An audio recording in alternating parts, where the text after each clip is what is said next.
ఆ జానకమ్మ చెప్పిన మాట ఇప్పటికీ నిజమే. ఆవిడ ఎందుకు వెళ్ళిపోయింది?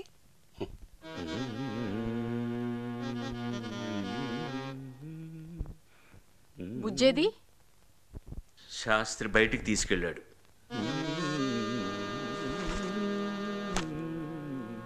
కచేరీ ఎలా జరిగింది? జనం అంతమంది వస్తారనుకోలేదు. ప్రతి పాటకి జనం లేచి చప్పట్లు కొట్టారు. వాళ్ళని చూసి నేను కూడా డబ్బులు ఇచ్చారా లేదా? అది వికలాంగుల చారిటీ కోసం. కచేరీ అయిన తర్వాత మహారాజా కుర్చీలో కూర్చోబెట్టి బ్రహ్మాండమైన సన్మానం చేశారు. నువ్వు కూడా వస్తే చాలా బాగుండేది. కొంచెమైనా బొర్రుందా మీకు? ఈ సేలవలు, సన్మానాలు, చప్పట్లు చాలా. కడుపు నిండక్కర్లేదా? డబ్బక్కర్లేదా? ఎన్నాళ్ళండి ఈ గానుగెద్దు జీవితం? అన్ని రోజులు ఒకేలా ఉంటాయా? ఈ మెట్ట వేదాంతాన్ని మీ దగ్గరే ఉంచుకోండి. రేపు పండగొస్తోందండి. ఆ పిల్లదానికి ఒక్క గౌను కొనాలంటే 1కి 100 సార్లు ఆలోచించాలి. ఛీ, ఇదెక్కడ కర్మం? నాది ఒక బ్రతికేనా? ఎక్కడికెళ్తున్నారు? అదే వెండి సామాన్లు ఉన్నాయి కదా, వాటిని తాకట్టు పెట్టి డబ్బు తీసుకొస్తాను. తాకట్లెందుకు? అమ్మేయండి. ఆ చేత్తోనే నన్ను దాన్ని కూడా అమ్మి పారేయండి. హరిశ్చంద్రుడేమో సత్యం కోసం పెళ్ళాన్ని నమ్ముకున్నాడు. మీరు మీ సంగీతం కోసం నన్ను దాన్ని అమ్మి పారేస్తే దరిద్రం వదిలిపోతుంది. నువ్వేం మాట్లాడుతున్నావో తెలుస్తుందా? నేనేం మాట్లాడుతున్నానో నాకు బాగా తెలుస్తోంది, కానీ మీకే అర్థం కావట్లేదు. నా మాట విని చిన్నదో పెద్దదో ఒక ఉద్యోగం చూసుకుంటే మనందరం బాగుంటాం కదండి. ఈ చారిటీలు చేసి ఊరును ఉద్ధరించే బదులు ముందు మా బాగు చూసుకోండి ప్లీజ్. రోజు ఇవే గొడవలు. ఒకరోజు ఉద్యోగం ఏమైంది? ఉద్యోగం ఏమైంది? రేపు హైదరాబాద్ వెళ్తున్నాను. కొన్ని రోజులు అక్కడే ఉండి ప్రయత్నిస్తాను. ఇక నా వల్ల కాదు. ఈ రోజే ఇప్పుడే ఇక్కడే డిసైడ్ అయిపోవాలి. మీకు నేను కావాలో సంగీతం కావాలో? అన్నయ్య, నువ్వైనా కొంచెం బుద్ధి చెప్పు. తప్పమ్మా, నువ్వు అలా అనకూడదు. పెళ్లికి ముందు ఈయన బ్యాంక్ లో జాబ్ చేస్తున్నారని చెప్పారన్నయ్య నాకు. ఈ సంగీత కచేరీల పిచ్చిలో పడి ఉన్న జాబ్ కూడా పోగొట్టుకున్నాడు ఈయన. ఈ సంగీతం అంటే ఇంత పిచ్చి అని నాకు ముందే తెలిస్తే అసలు ఈ పెళ్లి చేసుకునేదాన్ని కాదు. ఏం చేస్తాం, నా కర్మ. సంగీతంలో ఘనాపాటి ఆర్ఆర్ మూర్తి గారి కూతురు సంగీతం గురించి ఇలా మాట్లాడడం. ఘనాపాటి గొప్ప బిరుదు మాత్రం సంపాదించాడు. మా నాన్న ఇంతే. కానీ ఎన్ని రాత్రులు మేము తిండి తినకుండా పడుకున్నామో తెలుసా? అమ్మకు రెండే చీరలన్నయ్యా. నీకు తెలీదన్నయ్యా, నేను చిన్నప్పుడు పడ్డ కష్టాలు, దరిద్రం అంటే ఏమిటో చూశాను. అలాంటి రోజులు మళ్ళీ దీనికి రానివ్వను. దీని సుఖం కోసం నేను ఏమైనా చేస్తాను. ఆఖరిసారి అడుగుతున్నాను, నాకు ఒక 2 ఏళ్ళు టైం ఇవ్వమని. ఒక్క ఛాన్స్ ఇమ్మంటున్నారుగా. నా వల్ల కాదు. నాకు బాంబే ట్రాన్స్ఫర్ అయిపోయింది.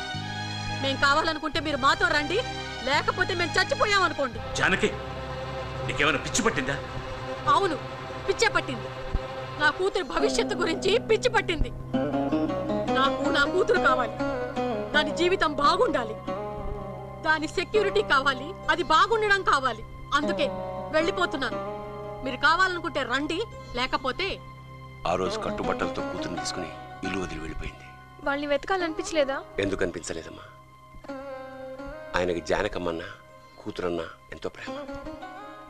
కానీ తన క్యాన్సర్ అని తెలియగానే కావాలని తనే వాళ్ళకు దూరం అయ్యాడు. తను లేకుండా వాళ్ళు బతకగలగాలి. తను వాళ్ళకు భారం కాకూడదు. నువ్వు ఇలా బాధపడతావని తెలిసే ఇన్నాళ్ళు నీకు చెప్పలేదు. ఇలాంటి గురువు దొరకడం నిజంగా నీ అదృష్టం. బాధపడకమ్మా. వద్దానన్నా? ఇది నేను, ఇది అమ్మా,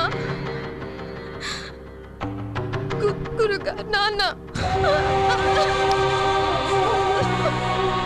ఈశ్వరా, అంటే నా చేతుల్లో ఆడుకున్నావు. నువ్వు రావుగానే మొండితనం, ఆ పట్టుదల, సంగీతం అంటే అప్పించి అమ్మా మళ్ళీ జన్మలో నేను చూస్తానని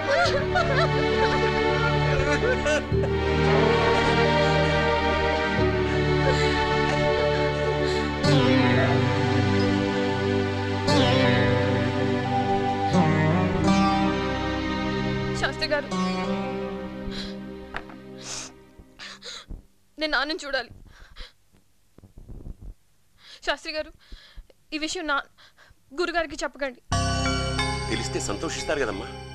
ముందు ప్రామిస్ చేయండి, మీరు నాకు అసలు ఏం చెప్పలేదు. ఒట్టు.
కుమారి, ఏంటిది?